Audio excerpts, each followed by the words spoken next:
Hi, this is Scott Garibay, and today I want to talk about Dungeons and Dragons. I wanted to talk about the impact Dungeons and Dragons can have on our lives in context to the design work done in later games, LEDEER, later games, board game Fort.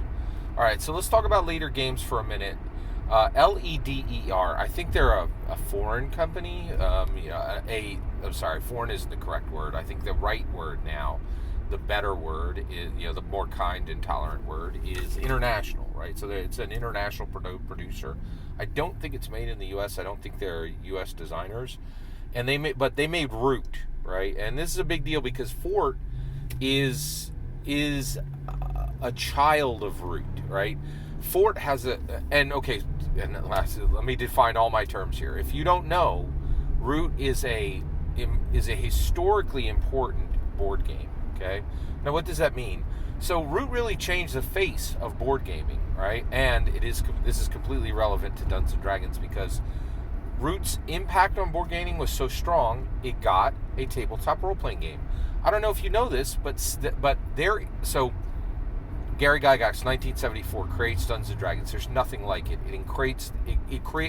It births a genre, right? Which is tabletop role playing game. It births two genres.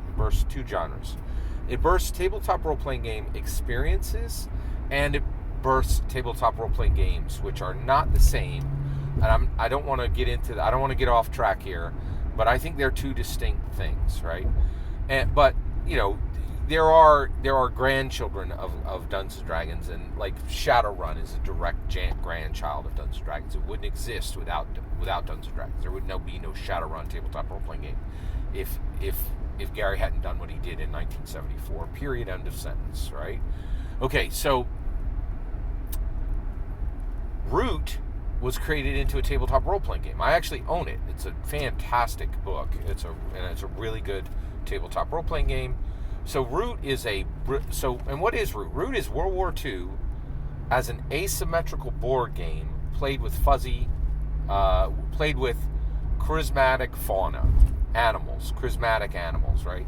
They have birds, they have cats, they have raccoons, and it's really a down and dirty like war game with a beautiful art scheme and these cute furry animals to take the edge off. It's less bloody, right, than a traditional war game, and it's like Warhammer if it were played with teddy bears. Like it's just. And that's truly unique, and it really caught the attention of the board game world. In addition to that, it has asymmetrical game design, and it is absolutely brilliant.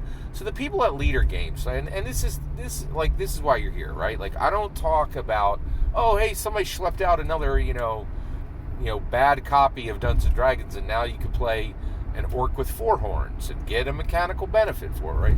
I'm talking about Philosopher King stuff. Things where people are like, hey, we're trying to change the world here. Like, watch carefully. This is gonna change industries at minimum. It's gonna excite people.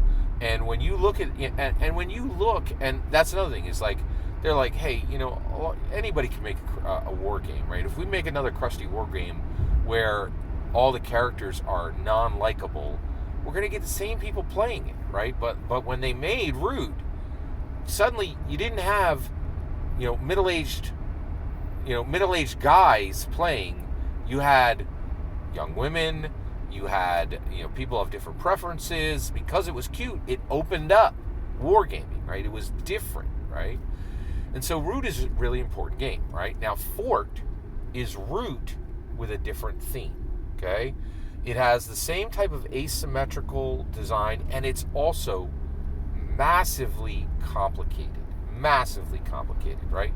Now I know a lot about complexity because I own 50 board games, and I own board games so I can rip them apart and take the parts out to use in Dungeons and Dragons. Nothing touches my life outside of my sacred bond to Jesus Christ. That isn't, that's it, man. Like, because I was about to say my family, but every single interaction of my family is linked to my relationship with Jesus Christ. So Jesus Christ first, then Dungeons and Dragons. That is the structure of my life. Period. End of sentence. Right. And there's a whole bunch of things nested under Christ. Right. Like my family, every single aspect of my interaction with my family comes through my relationship with Jesus Christ. So they're like kind of nested, right? And a few other things are nested under Christ, but that's all a sacred world. And then I also live in this secular world, right? And when it comes to the secular world, nothing in this secular world is more important to me than Dungeons and Dragons, right? So literally, I own 50 board games and go to a board game convention every year just as a vestigial nub to D&D, right? Because I only really care about Dungeons and Dragons. I only really care about board games as they connect to Dungeons & Dragons and as they're going to give me tokens, miniatures, and terrain for Dungeons & Dragons. But I do play board games, right? And the other issue is I believe that I can learn about tabletop role-playing game design. I am a tabletop role-playing game designer. I've designed 2 of them, right? And so I can learn tabletop role-playing game design from board games. So Fort is really spectacular, right? And it's complex. It has its root, but with a theme. Let's talk about that theme. The theme is really fascinating. Fort is about kids in a neighborhood building forts, different forts, right? Tree forts, right? Or actually, no, just fort, right? Because do you guys remember the fort that Will Byers made in Stranger Things? Brilliant, right? Like really cool. That was a really brilliant aspect. But that wasn't a tree fort, but it was still a kid's fort, right? So it's about kids building forts, right? And literally the currency of the game is pizza and toys, right? And you take the pizza and the toys and you bring them into your fort, and then you're kind of trying to make a cool space for you and your friends and all the kids in the neighborhood, right? And then there's a competition of who can build the coolest fort, right? And so the theme is like kids building a fort. That's the silliest thing I've ever heard. But the rules are so serious, like mega serious, like super serious, and right, oh, well, you have two pieces of pizza in your fort, and you have 3 toys in your fort, but now you need to get them into your backpack because your fort has a limit of 4 toys and 4 pizzas. But your backpack has a limit of your fort plus 1. Your fort level plus 1. It is so granular, so crunchy, and complicated, right? With a complicated turn order and complicated things you can do. It's also fundamentally a card game. It has, and it adheres, and this is another thing, if you don't know, like board games have gotten massively complicated. It's one of these games that are where everybody has their own board and there's no central board, right? So it's a card game mixed with an actual board game. There are boards in it, right? But everybody has their own board, right? It's not there's no central shared board the way we used to do board games, and that's a new trend in board games as well. So I appreciate your patience with it. Here we go. Okay. So I have this truly unique belief about Dungeons and Dragons, that Dungeons and Dragons is a secular human improvement engine, and that you can use it as a tool to improve yourself, to improve your players, to improve your community, and by extension, improve the world. And this was pretty much, to me, that what I just said was pretty much echoed by Joe Manganiello literally in the last D&D Direct. He is like, I'm having elevated conversations with people who are using Dungeons & Dragons to transform their lives and correspondingly the civilizations they live in. Like, how's that different from what I've been saying for 4 or 5 years, right? So I'm saying it, and in my opinion, I think Hasbro's getting pretty darn near to officially saying it too, right? Saying kind of like, wink, wink, it's a game, wink, wink. Right, because all the schmucks who want to cut goblins in half can believe that. The rest of us can sign up for what D&D actually is, right? And it's not just me saying it too. Go over to Ben from Questing Beast, and I'll go, what is a 5th edition Dungeon Master? Oh, it's somebody who knows the rules backwards and forwards, an epic storyteller, and a life coach. That's the expectation. That's what's expected of a D&D 5e Dungeon Master. Flat out, like Ben from Questing Beast said it, flat out. Right, like so you're signing up to be a life coach, like, and he wasn't saying you should. He's saying this is the expectation. He's 100% right. Right, people are the word is out. Right, like we're there. Right, like So let's talk about Fort. Right. So I play Fort, right, and have a blast. Really have a good time with the people I'm playing it with. But because I'm Scott Garibay and because I play Dungeons and Dragons. And because in 1974, Gary Gygax put down a character sheet, and the character sheet said, hey, is your player character, are you good, neutral, or evil? Oh, and wink, wink, this question really isn't about the player character. It's really about you, right? Like, the moment that happened, the moment there was a game that said, I am asking you literally questions that are asked in religion, and I'm going to take you on a journey of emotion, thought, and spirituality when you play this game, because this game involves emotion, intellect, and spirituality. There's literally a pantheon. There's multiple pantheons, and there's deep discussion of religion within this game, right? Because the game really isn't about, it's not about your player character, it's really about you, right? Like, so once I play that expectation is like, for me, and it is bizarre because I play board games with people who have no concept of this, right? And so I play Fort, and I get a card, and I'm playing this for the first time, and I don't read every card in the game before I play. I literally play games by just experiencing them and dealing with only the cards that are literally drawn and that I have to deal with. And this helps me because I play so many games that I can lower the complexity by only dealing with the rules of what I have to deal with, right? Now, what this means is that almost every time I play a new game, I lose because I'm experiencing it. I'm not trying to master it, right? I'm like, I just want to experience this game. Then I'm going to understand it. Then I'm going to master it, right? Like, those don't all happen at the same time for me. Many people try to do that with board games, and I think it makes board gaming pretty horrible. And I really don't like playing with people like that, but it's part of the thing, right? So it's a whole thing. All right, so get this. So Fort has a card in it, and it says Loner, right? And it says trash your best friends and gain 5 points at the end of this game, right? And you have to get rid of all of your best friends. And I almost wept at the table, right? I was like, and increasingly, I will tell you right now, I am struggling to control my emotions when I am at any table, when I'm at a tabletop experience, which is exactly what Fort is, right? This isn't Risk with a skin.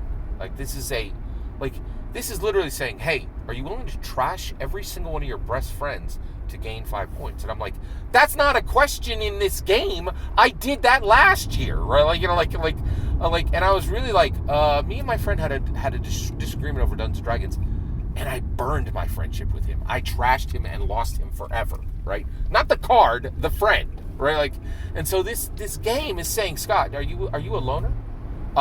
If you would like to trash your best friends, we will give you a mechanical benefit for it.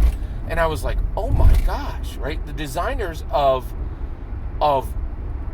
Ford do not understand the impact that art can have, right? Like, they are doing this thing that is horrendous and horrible and, like, harsh and it's a cruel question. It's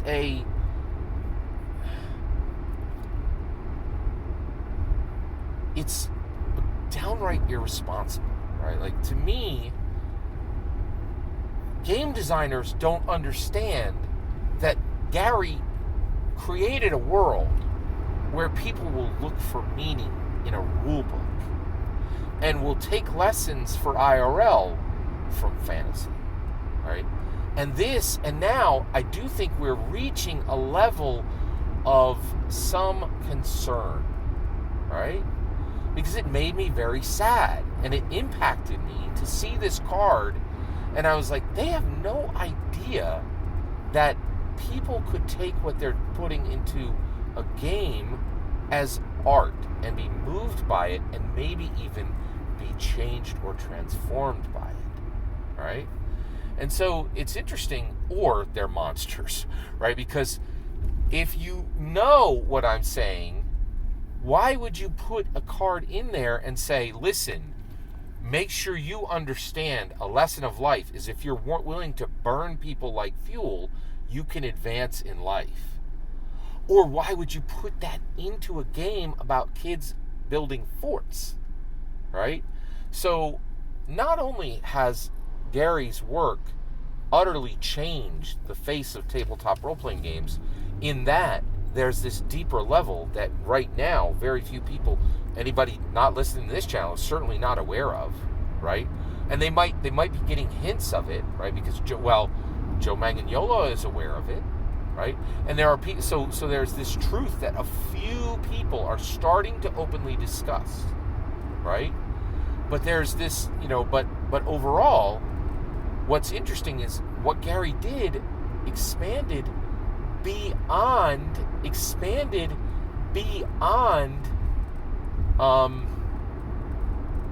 It truly expanded beyond what we see, right?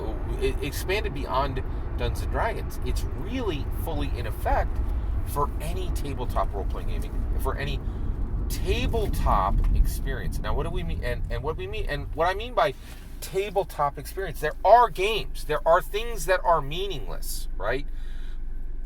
Entire communities who are absolutely refused to be transformed, right?